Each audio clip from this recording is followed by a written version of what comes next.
Hey guys, long time no see. I will get to your two free picks today. I'm going to take a look at game number 4 between the 76ers and the Celtics.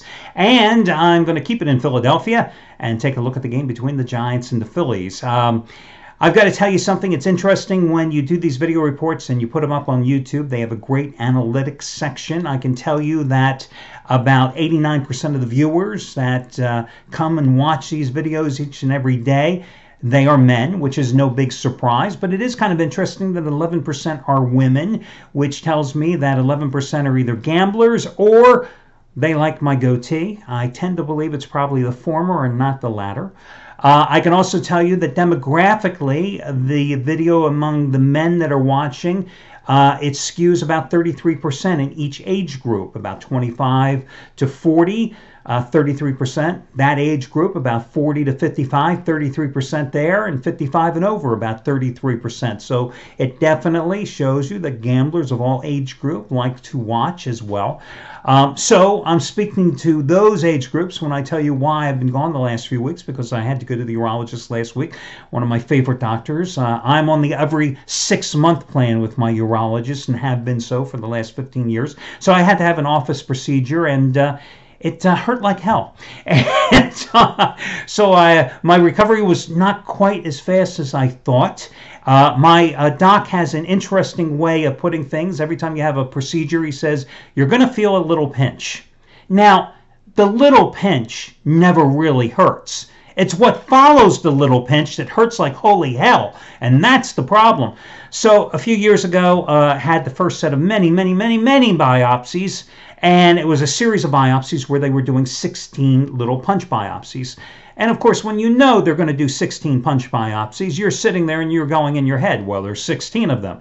And of course, my doctor, he's telling you after one, he's telling you there's going to be a little pinch. And then he does the biopsy. There's going to be a little pinch. And then he does the biopsy. And of course, you're fully awake. You know what's going on. And after like the 7th or 8th of them, I told him, it's like, Doc, I really appreciate it, but I don't need the play-by-play because trust me, I am counting. And I know you're on 7, you're on 8, and I got 8 more coming. Let's just get it over with. So every time, still, every procedure, you're going to feel a little pinch. I don't need the warning. Let's just do it because I know there's a price to be paid coming up. But yes, I've been going to this guy since he was like, oh God, since I was like 24. He had a full head of hair when I knew him. He's bald as a billiard ball now. But listen, just a word of advice. If you're one of these guys who is 40 and has not had a PSA, do not listen to all those weird government warnings. Go get one. If you have not had that little exam we're talking about, listen, it's 13 seconds of discomfort. Go get it. Don't be a wimp. Because prostate cancer, unchecked, undetected, is one of the most deadly cancers. If you want to die quickly, it's a great cancer to get if you're a man. Just saying to you. Listen, it's one of those type of things. I've had every single biopsy, both awake and unawake, that you can possibly have. Had the surgeries and everything else, and so far so good.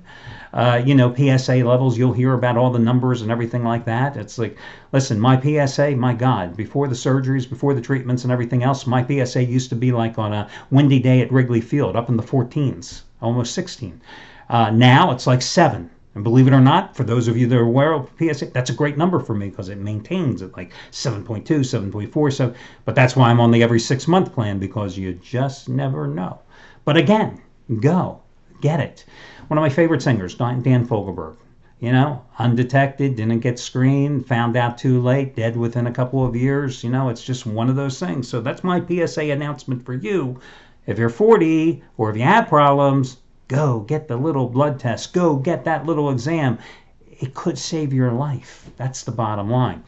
And if your doctor tells you, hey, you're going to feel that little pinch, just tell him, the hell with that damn play-by-play. Okay, listen, in terms of the hot handicappers here, Eric Schrader is hot as hell, and he's about it. Him and Jack Brayman. I mean, this second round of the playoffs, man, it has been tough. Trust me. I lost 6 straight days until winning with the Rockets yesterday, and I think because it was Sunday, it was divine intervention on the 7th day. Somebody came down from the heavens and said, hey, Al, you're going to win.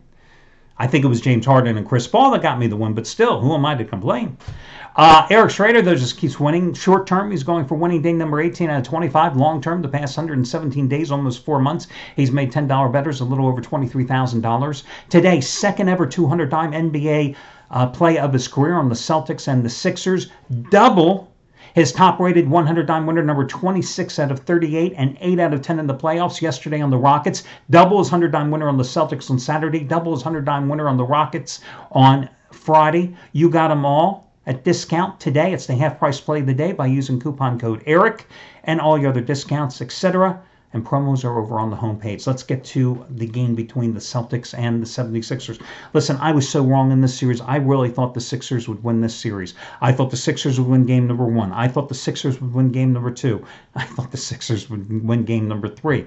So with a grain of salt, when I tell you I think the Celtics will win and cover game number 4, don't hold it against me if I'm wrong. But I really do like Boston in this game, because the one thing I've learned in this series is how wrong I've been in this series. But seriously, when I look at this series, I realize what has happened. You have a Sixers team that is finally playing like the young, inexperienced team that it is.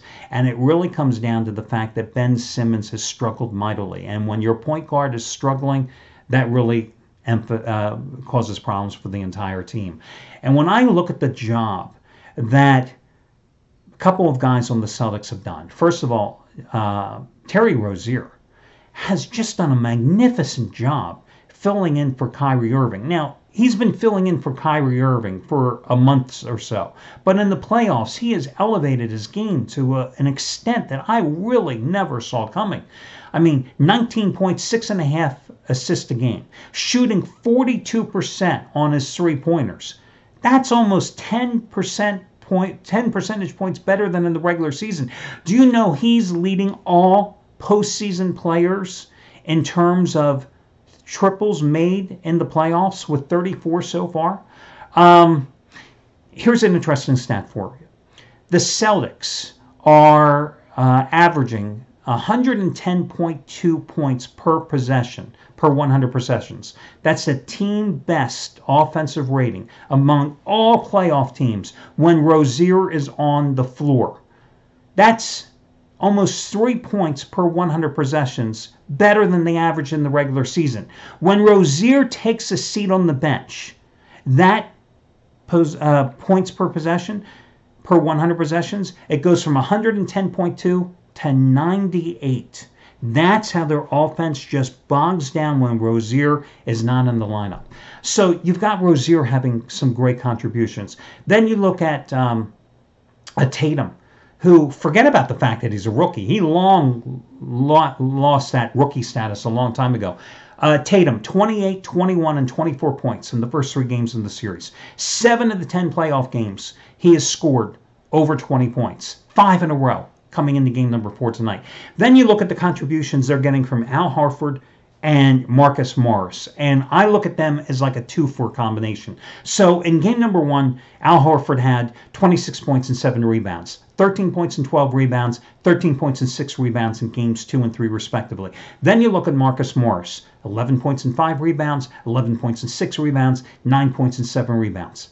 Those 2 guys are giving the Celtics such contributions up front, and almost negates the contributions that the Sixers are getting from Joel Embiid and whoever else they have playing at the 4 spot. And then you look at Jaylen Brown, who missed the first 2 games, or missed the first game of the series, right? But then in limited minutes, 16 points and 9 rebounds and 13 points and 4 rebounds in the 2 games he's played. You throw that all together in the mix with Brad Stevens, who has done just a magnificent job coaching this team from day 1 of the regular season when they lost Gordon Hayward, then losing Kyrie Irving, then losing Marcus Smart for an extended period during the latter stages of the regular season. And listen, how can you not grab the 6 points with the Celtics?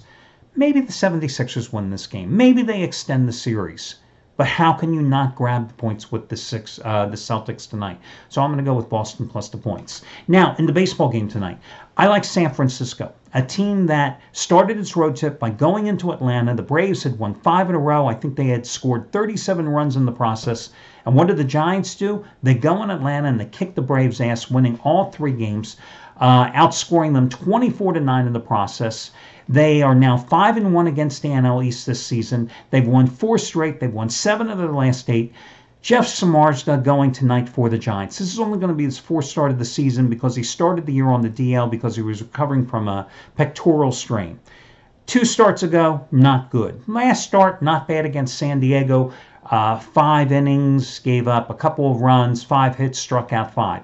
Has he ever pitched well against the Phillies? No. 8.18 earned run average and 11 career appearances. That starts and relief appearances. The Phillies have lost 6 of their last 8 games. They're going with Zach Eflin, who came up from the minors. His first start against Miami on the road. 5 innings of perfect game performance. Gave up 1 run on 3 hits in 6 innings before he exited. But the Phillies just have not been getting many timely hits. They've not been putting a lot of runs on the board. And Eflin's made 3 career starts in his 2 years in the majors, bouncing between the majors and the minors, and he has a 6.75 earned run average against the Giants in that stretch. The Giants are the hotter team, so I'm willing to go with San Francisco. Of the 2 plays, however, I do like the Celtics more. So the Celtics, the best bet, I think, among the 2 free selections. I also like the Giants as well. That'll do it for today. I wish you well, and I'll talk to you again tomorrow.